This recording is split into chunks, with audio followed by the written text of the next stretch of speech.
Namaste, welcome to my channel SP Alpha Capital. So let's talk about some view of equity market, कैसे क्या react करेगा कल। अभी एक अच्छा पॉजिटिव न्यूज़ ये है कि जो गिफ्ट निफ्टी है वो नियर अबाउट 22,770 के रेंज पे ट्रेड कर रहा है। चलो अब वापस वही डिस्कशन जाता है कि हमारा व्यू क्या था बाजार में। हमारा व्यू हम कल भी आप जाके चेक कर सकते हो हमारा प्रीवियस वीडियो। हमने ये बोला था कि यहाँ पे एक डबल बॉटम फॉर्म कर सकता है और ये जस्ट एक साइकोलॉजिकली यहाँ पे स्टॉप लॉस ट्रिगर के लिए 100 पॉइंट 50 पॉइंट नीचे जा सकता है, वही हुआ है।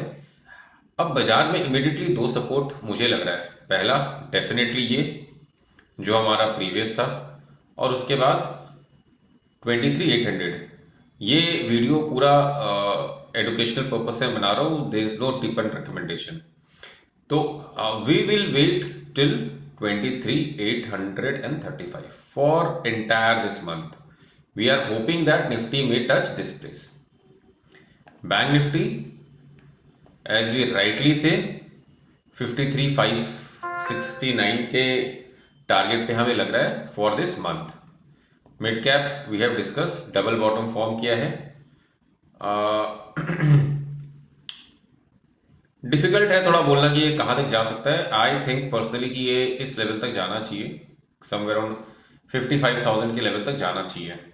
अगर 55,000 के लेवल तक जाता भी है तो अच्छा खासा 4-5% का नीचे से अगर पुल बैक देता है तो खराब तो भाई कहीं से भी नहीं है। और अगर मैं निफ्टी का चेक करूंगा तो भी वो वही 6% का पुल बैक नीचे से दे सकता है।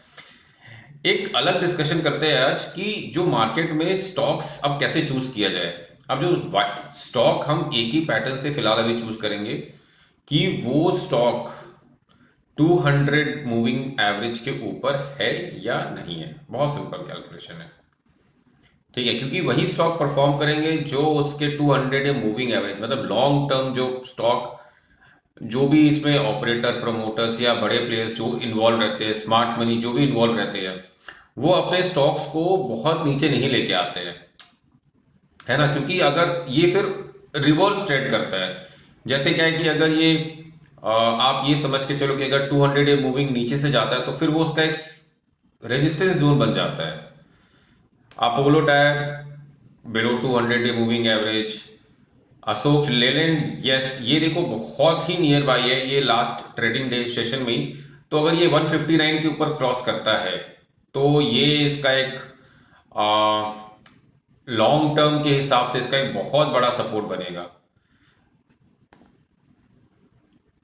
बजाज ऑटो भी सेम प्रोपोस्टेट में है, ये देखो इसके 200 मूविंग एवरेज के आसपास, बट ये बिलो में इसके ट्रेड कर रहा था इतने दिन से।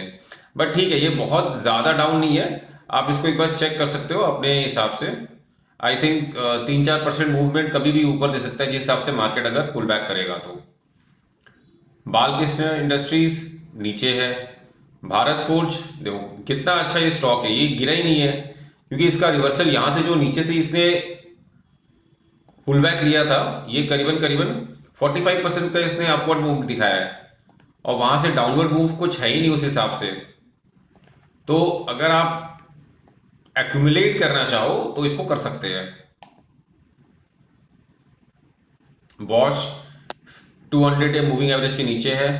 आइचर मोटर ये सेम एज अशोक लेलैंड, ये भी अगर थोड़ा सा पुल बैक देगा तो इसका 200 मूविंग एवरेज के ऊपर जा सकता है, तो इसको आप चेकआउट कर सकते हो। डिटेलिंग हम बाद में कभी डिस्कस करेंगे। अगर आपको कभी भी कोई चीज की रिक्वायरमेंट है, अगर आप पर्टिकुलर स्टॉक के बारे में अगर आपको आप कमेंट में आप डाल सकते हो। एक्साइड इंडस्ट्रीज बहुत डाउन है। हीरो मोटोकॉर्प अगेन ये भी अपने 200 में मूविंग एवरेज से बहुत ज्यादा नीचे नहीं है, तो आप एक चीज देख सकते हो कि अगर ये 4-5% अपवर्ड मूवमेंट देता है तो ये इसका एक सपोर्ट जोन क्रिएट हो सकता है फॉर द पीरियड ऑफ, क्योंकि अगर ये जैसे ये अगर आप देखोगे तो ये हायर लो का एक फॉर्मेशन बना रहा है। अगर ये रिवर्स भी करेगा यहां से तो फिर ये उल्टा रिवर्स फॉर्मेशन करके ऊपर चला जाएगा। Mahindra and Mahindra I think काफ़ी लो है 2200 मूविंग एवरेज से। मारुति काफ़ी नीचे है। Will wait. मदरसन सुमी बहुत नीचे नहीं है बट वेट करेंगे हम। एमआरएफ मैं आपको इसलिए बता रहा हूँ कि आपने अगर आपको कोई वाइजली स्टॉक लेना है तो आप उसमें देख सकते हो ये सारे। ये देखो, अगर आप टीवीएस मोटर भी देखोगे तो टीवीएस मोटर भी एकदम एट अपने 200 डे मूविंग एवरेज पे ही क्लोज किया है। नाउ बैंकिंग, बैंकिंग में AU small finance bank I think pull back अगर देगा तो इसको होल्ड कर सकते हैं आप। एक्सिस बैंक काफ़ी नीचे है। बंधन बैंक काफ़ी नीचे है। बैंक ऑफ बड़ौदा काफ़ी नीचे है। फेडरल बैंक बहुत ऊपर है। ये देखो 244 मीन्स यहाँ से इसका पुल बैक काफ़ी अच्छा आ सकता है। HDFC बैंक बहुत नीचे है। ICICI बैंक आप देखो 200 डे मूविंग एवरेज इसका 1359, मतलब अगर ये रिवर्स देगा तो ये इसका सपोर्ट जोन बन जाएगा, रेजिस्टेंस जोन बन जाएगा। IDFC फर्स्ट बैंक बहुत नीचे है। इंडसइंड बैंक काफ़ी नीचे है। Kotak bank, but Kotak bank आप एक चीज़ देख सकते हो, जैसे इसका एक मतलब मैं अगर पास्ट ट्रैक रिकॉर्ड भी देखूंगा तो ये 2020 से लेके कोई खास परफॉर्म नहीं किया। ये ऊपर जाता है नीचे आ जाता है। तो अगर देखते हैं आपको बहुत ही छोटा कुछ सेफ इन्वेस्टमेंट करना है तो आप मतलब अगर आपको हेजिंग स्ट्रेटेजीज करनी है इसमें तो आप कर सकते हो, जैसे स्टॉक लेके ऊपर का कॉल राइट ऑफ कर देना वैसा। PNB ये तो शार्प फॉल किया है तो ऑब्वियसली इसका 200 डे मूविंग एवरेज काफ़ी ऊपर है।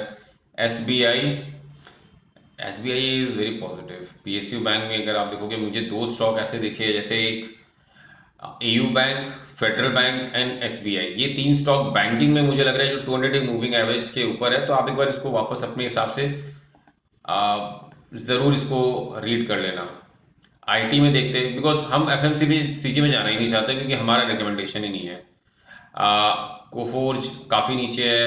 HCL tech, Infosys, L&T Mindtree, LTTS, Mphasis, Persistent, TCS, tech Mahindra, ये सारे के 200 डे मूविंग एवरेज के नीचे ही है। तो आप देख लो, अगर आपको बहुत ही इन्वेस्ट करने का मन कर रहा है तो आप कर लो, बट मेरा मन कम है। Gland pharma, Sanofi, Mankind, Laurus lab देखो ऊपर है। अब ये फार्मा अगर आप देखोगे ना ये रिवर्स है, सारे सारे स्टॉक 200 डे मूविंग एवरेज के ऊपर है। इप्का लैब, लूपिन, जाइडस ये भी 200 डे मूविंग एवरेज के नीचे है। सन फार्मा ये ऊपर है 200 डे मूविंग एवरेज के। सिप्ला ये काफ़ी नीचे है, सबसे डाउन यही है, सिप्ला ही लग रहा है मुझे। टोरेंट फार्मा, औरबिंदो फार्मा ये सारे 200 डे मूविंग एवरेज के ऊपर है। बायोकॉन ऑलमोस्ट अपने 200 डे मूविंग एवरेज से बहुत ज़्यादा नीचे नहीं है ये। ग्रैनुल्स ऊपर ही है। ग्लेनमार्क ऊपर है। डॉक्टर रेड्डी वो भी एट प्राइस है। तो आप वो देख लेना कि अगर आपको कोई फार्मा में इन्वेस्ट करना है तो कर सकते हो। मेटल भी सारे ऊपर ही है, अदानी और कुछ एक स्टॉक्स को छोड़ के। हिंडाल्को 200 डे मूविंग एवरेज के ऊपर है। हिंद कॉपर 8% डाउन है फिर भी 200 डे मूविंग एवरेज के ऊपर है, मतलब आप समझ लो कितना ये ऊपर से गिरा हुआ है। जिंदल स्टील ये भी अपने 200 डे मूविंग एवरेज के ऊपर है। Hind zinc, JSL, JSW steel, national aluminium, बहुत ये तो काफ़ी ऊपर है ये लोग सारे। तो मेटल भी अगर मैं आपको जैसे डिस्कस करता हूँ थोड़ा वेट करना चाहिए, अगर नीचे आता है तो वी विल डेफिनेटली, फिर हम उस समय अपना जो जिस हिसाब से मार्केट कंडीशन रहेगा, जिस हिसाब से हमारा व्यू बनेगा, हम वैसे शेयर करेंगे। फिलहाल हम तो ये सोच रहे हैं कि वेट करेंगे, अगर नीचे आएगा तो हम अपना व्यू शेयर करेंगे। आप जैसे DLF तो बहुत ही नीचे है, और गोदरेज प्रॉपर्टीज ये लोग 200 मूविंग एवरेज से काफ़ी नीचे है, तो इसमें भी मैं तो एकदम भी दिमाग नहीं लगा रहा हूँ। तो बस यही था। अगर आपको वीडियो अच्छा लगा होगा प्लीज़ लाइक और शेयर कर लीजिएगा। Thank you so much.